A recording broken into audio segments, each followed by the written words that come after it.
Hi viewers, আসসালামু আলাইকুম। আজকে আমরা আলোচনা করব বুখারী শরীফের 12 নম্বর হাদিস। ইমাম বুখারী রহমতুল্লাহ আলাইহি এই হাদিসটা নিয়ে এসেছেন তার কিতাব সহিহুল বুখারীতে কিতাবুল ঈমান অধ্যায়ে এবং হাদিসের সিরিয়াল নাম্বার 12।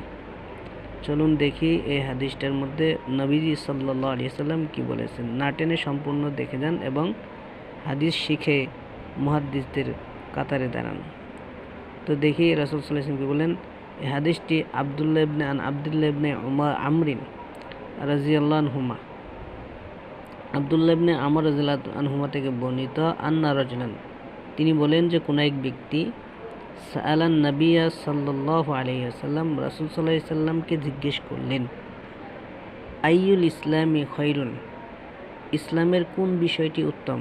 আইয়ুল ইসলামি খৈরুন, ইসলামের কোন বিষয়টা উত্তম। কলা, রাসূল সাল্লাল্লাহু আলাইহি সাল্লাম উত্তর দিলেন, তুতঈমুত তাআম, তুমি মানুষকে খাদ্য খাওয়াবে, খানা খাওয়াবে।